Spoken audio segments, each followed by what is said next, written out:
అందరికి వందనాలమ్మా. మరి నేటి దినమున 71వ కీర్తన 15 నుండి 24 వచనాలు ధ్యానం చేసుకుందాం. 71వ కీర్తన 17 నుండి 24 వచనములు ధ్యానం చేసుకుందాం.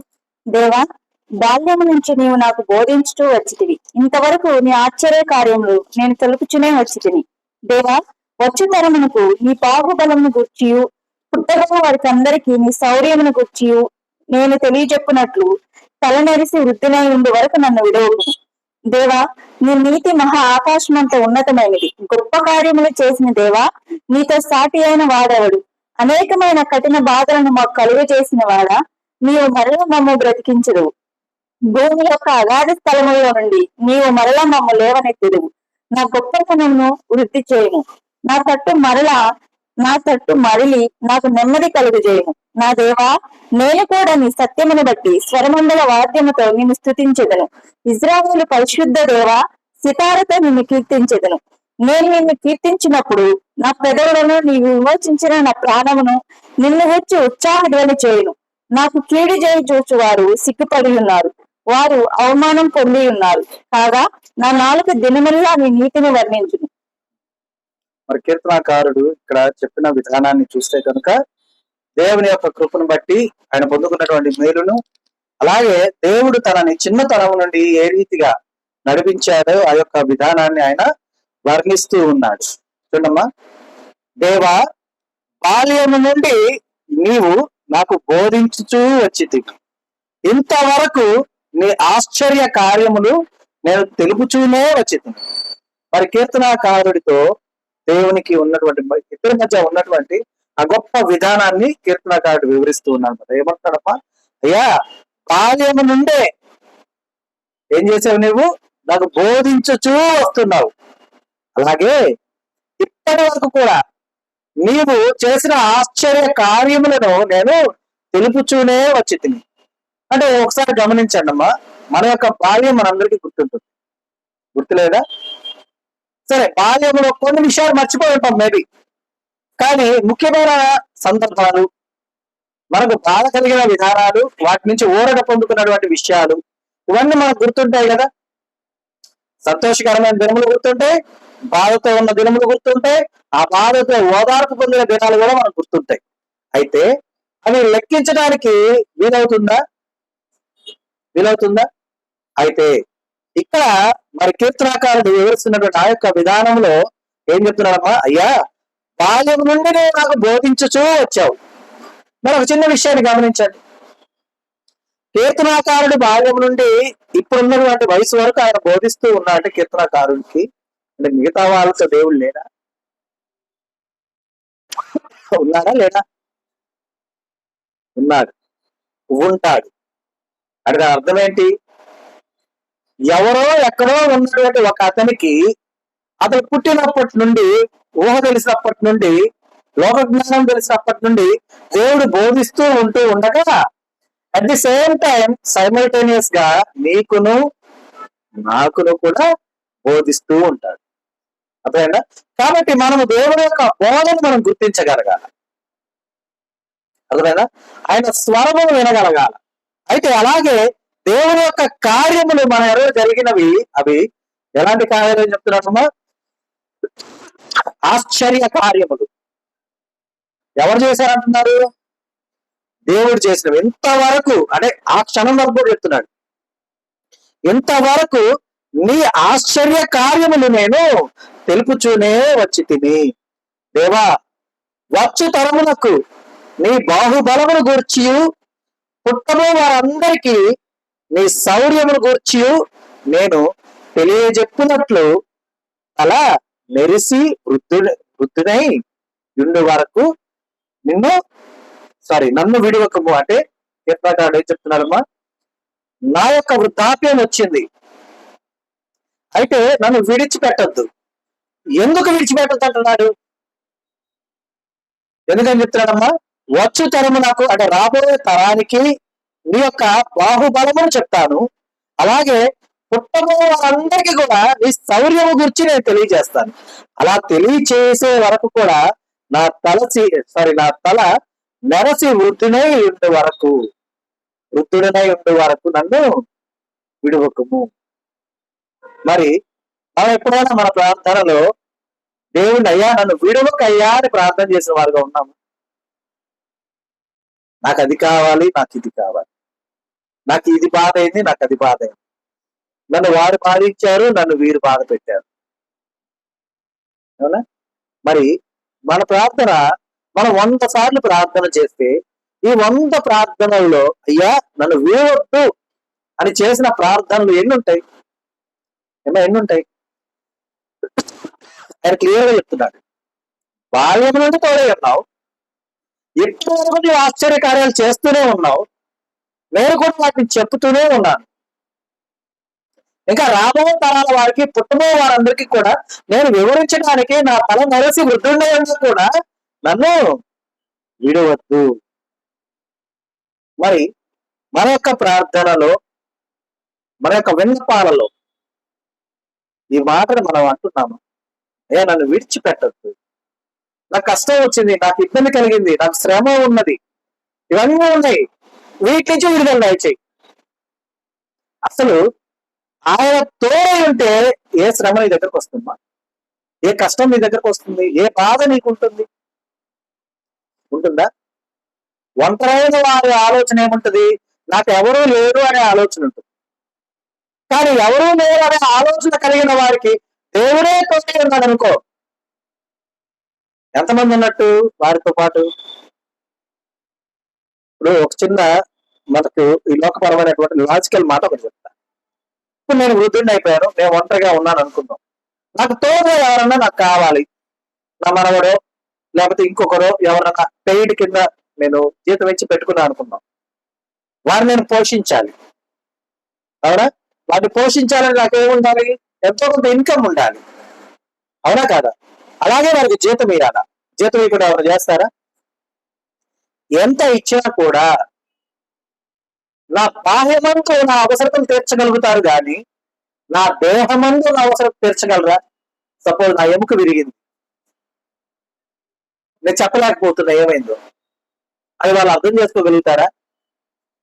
లేదంటే లోపల ఎక్కడన్నా నరాలు పట్టుకొని ఆ కండ ఇబ్బంది పడతాం కదా, మనం కండరాలు పట్టుకున్నప్పుడు ఇబ్బంది పడతాం కదా, అలాంటి విషయాల్లో వారు తీయగలిగిన వారుగా ఉంటారా? బయట అయితే ఇదిగో నాకు పలాంటి తీసుకురా, అది చేయి, ఇచ్చే, నా నాడే తీసుకెళ్ళు అని చెప్పేవన్నీ చేయగలుగుతారు, అవునా కాదా? అయితే నీవు ఎవరిని తోడు అడగాలో తెలుసా? ఎవరిని అడగాలో తెలుసా? బాహ్యమందు అంతరమందు నేను స్వస్థపరచగలిగిన ఆయన్ని మనం చూస్తాం. ఎందుకంటే ఒక పాటలో ఒక చరణం ఉంది కదా, దేహమందు గాయమైతే కుదుట పడును కదా, తర్వాత గుండె గాయము గుర్తు పట్టిన నరుడు లేడు కదా. ఈ లోకంలో ఉన్నటువంటి సమస్త జనాంగం నీ పక్కన ఉన్నా కూడా నీ దేహమందు కలిగిన బాధను వారు తీర్చగలరేమో, అర్థమవుతుందా? కానీ నీ గుండెకైన గాయాన్ని గుర్తుపట్టే నరుడు ఎవరు కూడా లేరు. మరి నీ గుండె గాయాన్ని నయం చేయగలిగినటువంటి వారు ఎవరమ్మా? దేవుడే. అర్థమైందా? ఆయన మనకు తోడై ఉండే విధంగా మనం ప్రాధేయపడాలి. అర్థమైందా? వన్స్ ఆయన నీకు మాట ఇచ్చాడా, నీ అంత అదృష్టవంతులు ఎవరు? అర్థమైందా? ఎందుకంటే నీ అవసరతలు, నీ అక్కర్లు నీకన్నా ముందు ఎరిగిన దేవుడు. నువ్వు ఎక్కడ ఆలోచించి ఆశ కలిగిన దేవుడు ఆయన. అర్థమైందా? ఇప్పుడు మా పిల్లలు ఉన్నారు, వాళ్ళు చదివించాలని ఎందుకు అనుకుంటాం మనం? మంచి ఉద్యోగము, ఉన్నతమైన స్థానంలో ఉంటే పలానా వాళ్ళ పిల్లలు అని అనుకుంటారు, కాబట్టి గొప్పగా ఉంటారు వారు అనే ఆలోచన ఒకటి, అలాగే నా పిల్లలు అనేటటువంటి ఒక ఆలోచన, ఆనందం ఒకటి. అలాగే దేవుడు అనుకోడా? ఇంకా మనం కష్టపడి పోషించి వారి కోసం శ్రమపడి మనం తినక వారికి తిండి పెట్టి చదివించి ఉన్నతమైన స్థానంలో ఉంచాక వారు మనల్ని చూడొచ్చు, చూడకపోవచ్చు. చూస్తారా అనేదానికి నమ్మకం లేదు. ఉందా? 100% గ్యారంటీ ఇవ్వగలమా? ఇవ్వలేదు. ఎందుకంటే ఎవరి బాధ్యతలు వారి అవుతాయి, ఎవరి ఇబ్బందులు వారి అవుతాయి. అయితే దేవుని నువ్వు చూసుకోక్కర్లేదు. అవుతుందా? వృద్ధాప్యంలో నువ్వు ఉన్నావా, నీకు సొంత బిడ్డ వలె నీకు తోడై ఉంటాడు. బాల్యంలో నువ్వు ఉన్నావా, నీకు నెరసిన జుట్టు కలిగినటువంటి తాత వలె నీతో ఉంటాడు. అర్థమైందా? అలాగే నువ్వు కనుక యవ్వన దశలో ఉంటే కనుక, యవ్వనస్తుడిగా ఉంటే కనుక నీ స్నేహితుడి వలె నిన్ను నడిపిస్తాడు. అర్థమైందా? నీకు బాధ్యత నేర్పే విషయంలో నీకు తండ్రి వలె ఉంటాడు. అయితే ఇవన్నీ ఒక్కడే అయ్యుండి చేస్తాడు. అయితే ఎప్పుడమ్మా కీర్తనాకారుడు ఏ రీతిగా కోరుకుంటున్నాడు, కీర్తనాకారుని యొక్క విధానంలో మనం చూస్తే కనుక బాల్యంలో దేవుని గురించిన ఆలోచన ఆయనకు ఉన్నదో లేదో. ఎందుకంటే ఆయన బాల్యం అంతా ఎలా గడిచింది, గొర్రెల కాపరిగా ఉన్నాడు, అవునా కదా? మరి ఆయన అక్కడ దేవుని స్వరం విని దేవుణ్ణి ఆయన పొందుకొని నడిచిన విధానము ఉన్నదో లేదో మనకు పూర్తిగా తెలియదు, అవునా? కానీ కీర్తనకారుడు ఇక్కడ ఏం చెప్తున్నాడు, బాల్యము నుండి నీవు నాకు బోధిస్తున్నావు అంటే బాల్యములో ఎలా ఉన్నాడు ఆయన? బాల్య దశలో టీచర్ గా ఉండుంటాడు, యవ్వన దశలో స్నేహితుడిగా ఉండుంటాడు, అవసరానుసారమైనటువంటి తండ్రిగా ఉండుంటాడు. అర్థమైందా? అంటే సమస్త విషయాల్లో ఆయా సందర్భాలను బట్టి కీర్తనాకారుడికి ఆయా దశలను దేవుడు చూపించుంటాడు. మరి అంత గొప్ప తోడు మనకి ఉండాలా వద్దా? ఉండాలవుతా? తోడు అంటే మనం నడిచి వెళ్తున్నప్పుడు మన పక్కన ఒకరు నడిచి ఎదుటి వాళ్ళకి కనపడేదిగా తోడు. అదేనా? తోడు అంటే నిన్ను ధైర్యపరిచేది, తోడు అంటే నిన్ను బలపరిచేది, తోడు అంటే నీలో ఆత్మస్థైర్యాన్ని నింపేది. అర్థమైందా? ఆ తోడు కేవలం దేవుడు మాత్రమే అవుతాడు. అర్థమైందా? ఎందుకంటే మనం గనక చూస్తే సముద్రంలో అలలు వచ్చి తుఫాను వచ్చినప్పుడు యేసు ప్రభువు వారు నిద్రిస్తూ ఉన్నప్పుడు శిష్యుడు పరిగెత్తుకుంటూ వెళ్ళి ఏమంటాడమ్మా? మేము నశించుచున్నామయ్యా, నీకు చింత లేదా అంటాడు. అవునా? అప్పుడు యేసు ప్రభువు ఏమంటారు? అల్ప విశ్వాసేనా, స్వల్ప విశ్వాస? అల్ప. మరి ఆ మాట అంటూ ఆయన ఏమంటాడు? సముద్రాన్ని గద్దిస్తాడు. సముద్రాన్ని గద్దించగా అదేమైంది? నిమ్మలమైపోయింది, సైలెంట్ అయిపోయింది. ఆ తోడు నీకుందా? నీ జీవితంలో కలిగేటటువంటి అలజడి వంటి ఆ తుఫాను నిమ్మలం చేయగలిగినటువంటి సమర్థుడు నీకు తోడై ఉండాలి. అర్థమైందా? తుఫాను రాగానే భయపడి పరిగెత్తుకుంటూ ఎవరు రక్షిస్తారని వెతికేటటువంటి ఈ ప్రపంచానికి కనపడే తోడు కదా నీకు కావాల్సింది.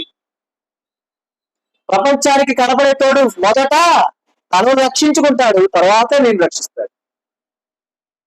అర్థమైందా? ప్రపంచానికి కనపడిన తోడు నిన్ను మాత్రమే రక్షిస్తాడు. అర్థమైందా? ఆ యొక్క అనుభవాన్ని కీర్తనకారుడు అనుభవించాడు కాబట్టి ఆయన అంటున్నాడు, అయ్యా నేను ముసలివాడినైనా సరే నన్ను నీవు విడిచిపెట్టద్దు, విడవకుము. దేవా, నీ నీతి మహా ఆకాశమంతా ఉన్నతమైనది, గొప్ప కార్యములు చేసిన దేవా, నీతో సాటి అయిన వాడెవడు? మరి ఎందుకు ఆయన కోరుకుంటుంది మనం కూడా? ఆయన నీతి ఎలాంటిదమ్మా? మహా ఆకాశం అంతా ఉన్నతమైనది. ఎందుకంటే ఆకాశము ఎప్పుడు నిర్మలంగానే ఉంటుంది. ఆకాశం మన కంటికి కనపడుతుంది. ఆకాశానికి భూమికి మధ్య ఉన్నటువంటి మన కంటికి కనబడిన ప్రపంచం ఉంది కదా, అది గాలి కనపడదు, మనకి కనపడుతుందా? కానీ అందులో ఎంత ధూళి ఉంటది, ఎంత ఉంటుంది? నిర్మలంగా ఉంటుందా? కానీ ఆకాశం ఎలా ఉంటుంది? మేఘాలు అడ్డొచ్చినా కూడా ఆకాశం, పైన ఆకాశం ఎప్పుడు కూడా నిర్మలంగానే ఉంటుంది. మేఘాలు అడ్డొచ్చినప్పుడు మేఘాలు తప్ప ఏం కనపడవు మనకి, అప్పుడు ఆకాశం లేదని అర్థమా? మేఘం పైకి వెళ్తే ఏం కనపడుతుంది? ఆకాశం కనిపిస్తుంది. కాబట్టి ఆయన నీతి అంత గొప్పదనమాట, అంత ఉన్నతమైనది. ఆయన చేసే గొప్ప కార్యములు మన ఎడల చేస్తూ ఉంటే కనుక ఆ కార్యములు చేయడానికి సాటి అయిన వారు ఎవరు కూడా ఉన్నారా? లేదు. పిల్లలకి వాళ్ళ తల్లిదండ్రులే హీరోలు, అవునా కదా? మరి తండ్రి ఏ విషయంలో అయినా బిడ్డకు తోడుగా ఉండగలడా? ఉండలేదు. తల్లిదండ్రులకి వారి బిడ్డలే ప్రపంచం, కానీ బిడ్డలు తోడుగా ఉండగలరా? అంటే ధైర్యాన్ని ఇచ్చేలాగా ఉండగలరా? లేదు. కాబట్టి మనకు ఆయనతో సాటి అయిన వాడు ఎవరు కూడా ఈ లోకమంతా మనం ఎంత వెతికినా కూడా దొరకరు, దొరికే అవకాశం కూడా లేదు. అవునండి. ఎందుకంటే ఈ లోకంలో కీర్తనకారుడు రాసిన పాటలో ఒక చక్కని మాట ఉంటుంది. ఏంటంటే, తల్లడిల్లే తల్లి కన్నా మించి ప్రేమించి తనవు తీరే వరకు నన్ను విడువలేనంది. తనువు తీరిన అప్పటి వరకు కూడా విడవదు, ఆ తర్వాత అసలు వెళ్ళాడు విడిచిపెడతాడా? తల్లడిల్లే తల్లి ఎంతవరకు ప్రేమించగలుగుద్ది? బిడ్డ ఈ భూమిని విడిచే వరకే ప్రేమించగలదు. విడిచిన తర్వాత ప్రేమ ఉంటుంది, కానీ ఆ ప్రేమను కనపరచగలుగుతా బిడ్డకి? ఆ బిడ్డకి కనపరచుద్దా? కనపరచలేదు. కానీ తనువు తీరిన తర్వాత కూడా తనువుకి ఉన్నటువంటి ఆ యొక్క ఆత్మను సంతోష పెట్టేటటువంటిది ఎవరు? ఎవరమ్మా? దేవుడే. ఎందుకంటే చిరకాలము వీడవుడు ఆయన. అయితే ఆయనతో మనం ఉంటేనే కదా మనం అక్కడికి వెళ్ళగలం, అయితే లేకపోతే వెళ్ళగలమా? వెళ్ళలేము. కాబట్టి గమనించాలి. అయితే చూడండి, అనేకమైన కఠిన బాధలను మాకు కలుగ చేసిన వాడా, నీవు మరలా మమ్ము బ్రతికించదవు. భూమి యొక్క అగాధ స్థలములలో నుండి నీవు మరలా మమ్ము లేవనెత్తెదవు. కఠినమైన బాధలు. కఠినమైన బాధలు అంటే ఏంటి? శిక్షణ. అర్థమైందా? ఒక సోల్జర్ని ఆ దేశంలో ఉండే వాళ్ళంతా కూడా హీరోగా చూస్తారు, సోల్జర్స్ అంటే ఆర్మీని.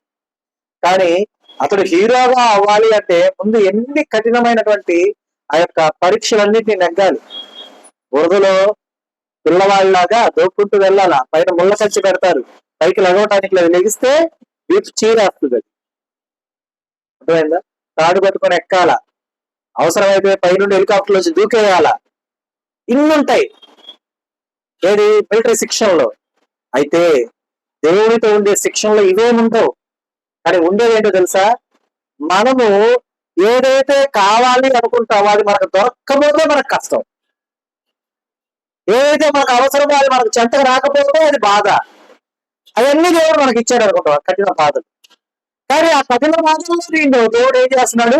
ఒక నేర్పరిగా తయారు చేస్తుంటాడు. అర్థమైందా? నేను సిద్ధపరుస్తుంటాడు. ఎందుకంటే దేవుని రాజ్య వారసత్వం పొందుకున్నటువంటి వారంటే రారాజు పెట్టేగా, అవునా కదా? యువరాజులకు శిక్షణ ఏమిస్తారమ్మా? ఈ లోకంలో మన దేశాన్ని పరిపాలించిన రాజులు చాలా మంది ఉన్నారు. వారి బిడ్డలకు ఎలాంటి శిక్షణ ఇచ్చేవారు? ఎలాంటి యుద్ధ నైపుణ్యాలు అయినా సరే వారు నేర్పరిగా ఉండేటటువంటి శిక్షణ ఇచ్చేవారు. అదే విద్యాబుద్ధులు కూడా నేర్పించేవారు.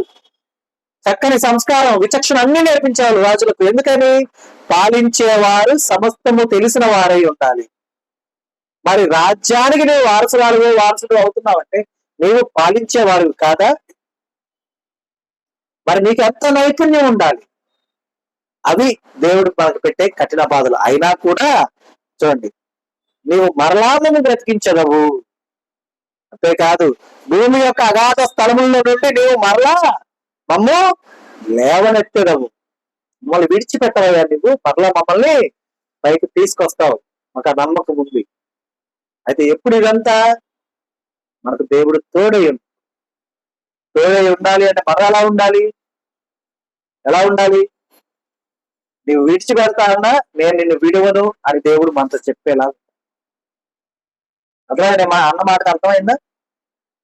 అయ్యా నువ్వు నాకు వద్దు అన్నా సరే, నువ్వు వద్దు అనుకో, కానీ నేను నిన్ను విడువను అనే విధంగా దేవునితో అంత ఆప్యాయంగా మనం. అర్థమైందా? కాబట్టి మనం దేవునితో ఎలా ఎదగాలో నేర్చుకోవాలి. కాబట్టి గమనించాలి. చూడండి, నా గొప్పతనమును వృద్ధి చేయము, నా తట్టు మరలి నాకు నెమ్మది కలుగజేయము. నా దేవా, నేను కూడా నీ సత్యమును బట్టి స్వరమండల వాద్యముతో నిన్ను స్తుతించెదను. ఇజ్రాయేలు పరిశుద్ధ దేవ, సితారతో నిన్ను కీర్తించెదను. మరి కీర్తనకారుడు అంటున్నాడు, అయ్యా నా గొప్పతనమును వృద్ధి చేయి, ఇంకా డెవలప్ చేయి, అలాగే నా తట్టు తిరిగి నాకు నెమ్మది కలుగజేయి. ఈ మాట అర్థమవుతుందా మీకు? ఈ పదము, అయ్యా నన్ను వృద్ధి చేయి, నా గొప్పతనాన్ని వృద్ధి చేయి, అయితే నాకు నెమ్మది కలుగజేయి. అంటే ఏ కోసైనా కూడా నాకు గర్వం రాని వాకు అని. అర్థమైందా? ఏ విషయంలో కూడా మనకు ఏం రాకూడదు, గర్వం రాకూడదు. అందుకే ఆయన అడుగుతూ ఉన్నాడు. దేవుడిని మనం అన్ని అడుగుతుంటాం, దేవుడు మనకు ఇవ్వడానికి సిద్ధంగా ఉంటాడు. అయితే గమనించండి అమ్మా, మనము స్వతిశయముతో గర్విష్ఠులంగా లేమా? ఉండుంటామా లేదు? ఒక పాట బాగా పాడగలిగామంటే నాకన్నా ఎవరు పాడలేమని గొప్పగా ఉంది. ఒక బ్రహ్మమైన విషయాన్ని మనం తెలుసుకోగలిగామంటే నాకన్నా జ్ఞానం ఇంకెవరికి లేదని. అవునా? కానీ మనకన్నా జ్ఞానవంతులు ఎందరు ఉన్నారు ఇంకా, అది మనం గ్రహించాం. అందుకే కీర్తనకారుడు అంటూ ఉన్నాడు, ఏమని? అయ్యా నా గొప్పతనమును వృద్ధి చేయము. నా గొప్పతనాన్ని ఏం చేస్తావు? డెవలప్ చేయ, వృద్ధి చేయి బాగా. అయితే నా తట్టు మరలి నాకు నెమ్మది కలుగజేయము. నా వైపు చూస్తూ, నా వైపు ఉంటూ నెమ్మదిని కలుగజేయ. ఏ విషయంలో కూడా నాకు గర్వం రానియొద్దు. అర్థమైందా? కీర్తనకారుడు అడుగుతూ, అంటే మనం పరిశుద్ధ గ్రంథం అంతట్లో గమనిస్తే దావీదు గారికి దేవుడు తోడి ఉన్నటువంటి విధానములో మిగతా వాళ్ళని మనం గమనిస్తే కనుక చాలా తక్కువ అనిపిస్తుంది. అర్థమైందా? గొల్యాతును చంపే విషయంలో కావచ్చు, సౌలు వెంబడిస్తుంటే ఆయన రక్షించిన విధానంలో కావచ్చు, మరలా ఆయనకు రాజ్యాధికారాన్ని ఇచ్చిన విషయంలో కావచ్చు,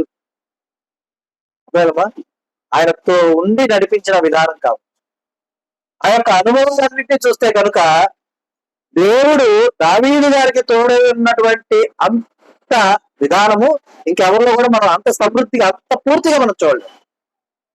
అంటే మనం పర్సంటేజ్ లో క్యాలిక్యులేట్ చేస్తే దావీదు గారు అందరితో పోల్చుకుంటే 1% అన్న హైకుంటారు. జస్ట్ 1% అన్నా ఎక్కువ ఉంటారు దావీదు గారు. ఎందుకని? బాల్యం నుండి నడిపించబడుతుంది. అర్థమైంది? మిగతా వాళ్ళు అపోస్తలుడైన పౌలు గారిని తీసుకుంటే ఎప్పుడు ఒక మనిషిని చెప్పగలిగినటువంటి శక్తి సామర్థ్యాలు కలిగిన తర్వాత దేవుడు అతన్ని పిలుచుకున్నాడు. అంతేగా ఆయన అధికారాన్ని పొందుకొని ఏం చేయబోయాడు? ఆయన హింసించబోయాడు, బెదిరించబోయాడు, హత్య చేయబోయాడు. అంటే అతనికి ఏముందని? శక్తియుక్తులు ఉన్నాయని. అంటే ఆ శక్తియుక్తులు ఉన్నాడు. మినిమం ఎంత ఏజ్ ఉండాలి? కనీసం 25 ఏళ్ళు ఉండాలి. కానీ ఈయన ఏం చెప్తున్నాడు? బాల్యం నుండి. ఒకవేళ మోషే గారిని తీసుకున్నాం మనం, ధర్మశాస్త్ర విషయంలో మోషే గారిని తీసుకుంటే దేవుడు బాల్యం నుండి తోడే ఉన్నాడు. కానీ మోషే గారితో డైరెక్ట్ గా మాట్లాడింది ఎప్పుడు?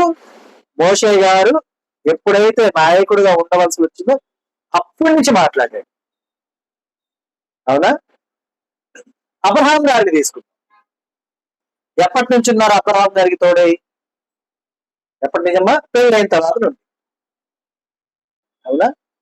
కాబట్టి అంటే ఇక్కడ ఉన్నటువంటి వారందరిలో కూడా మనం క్యాలిక్యులేట్ చేస్తే కనుక ఆ ర్యాపో అంటారు కదా, ఆ బాండింగ్ దావీదు గారితో 1% అన్నా ఎక్కువ ఉంటుంది. అయితే ఘనత ఉన్న వాళ్ళతో నేను పోల్చట్లేదు. దేవుడు ఘనపరిచిన వాళ్ళు నేను తక్కువ చేయట్లా. నేను అంటుంది ఆ యొక్క అనుభవం, దేవునితో ఉన్నటువంటి అనుభవం గురించి చెప్తున్నా. ఓకేనా?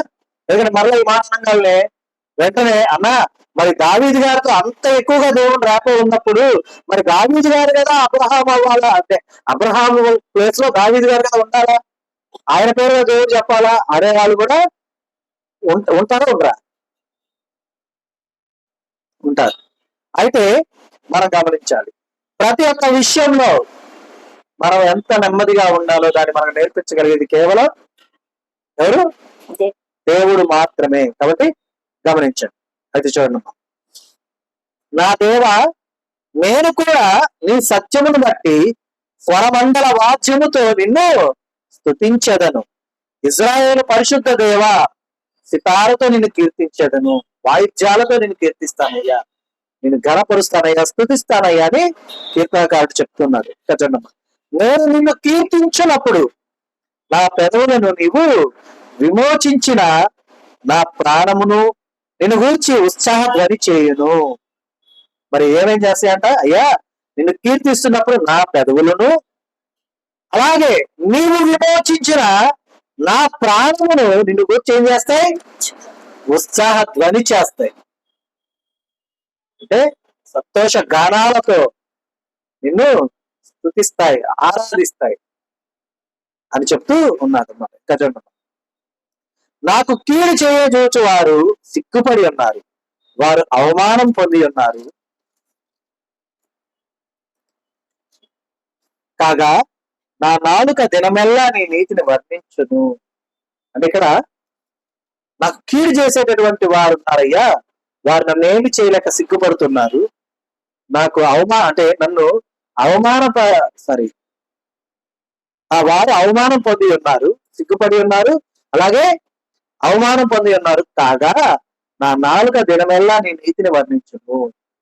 అంటే దేవుని యొద్ద నుండి ఆయన పొందుకున్నటువంటి ఆ సంరక్షణ ఏదైతే ఉందో, ఆయన వైపు ఎవరు రాలేని పరిస్థితి, ఆయన ఎవరు ఏమి చేయలేని ఆ స్థితిని కీర్తనకారుడు ఏం చెప్తున్నాడమ్మా? వర్ణిస్తాను అంటున్నాడు. ఎప్పుడమ్మా? ఏదో ఒక సమయంలో, వారానికి ఒకసారి, నెలకు ఒకసారి, అంతేనా? ఎప్పుడమ్మా? ఎప్పుడు? దినమెల్లా అంటే అర్థం ఏంటి? 24/7 ఇంటూ 365 డేస్ అని అర్థం.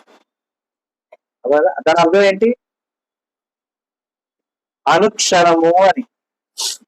ఇది ఎలా చెప్పుకోవచ్చు అంటే, మనం ఆయన నిద్రిస్తున్నప్పుడు, మెలకువగా ఉన్నప్పుడు, ఎవరితో మాట్లాడుతున్నప్పుడు, ఎవరితో వివరిస్తున్నప్పుడు, అనుక్షణము కూడా దేవుణ్ణే వర్ణిస్తాను, నీ కీర్తిని నేను వర్ణిస్తాను, నిన్నే నేను స్తుతిస్తాను, నీ నామాన్ని నేను ఘనపరుస్తాను అని కీర్తనాకారుడు వివరిస్తున్నటువంటి విధానం అన్నమాట. కాబట్టి మనం కూడా అంత గొప్పగా దేవుణ్ణి ఎదుగుటకు చాలిన జ్ఞానంతో దేవుడు మనల్ని నింపి నడిపించును గాక. ఆమేన్. దేవుడు మనకు అనుగ్రహించిన తన సత్యవాక్కును బట్టి దేవుడికి కృతజ్ఞతాస్తుతులు చెల్లిస్తున్నారు. దేవుడు తన వాక్యమును దీవించును గాక. ఆమేన్. అందరికీ వందనాలమ్మా.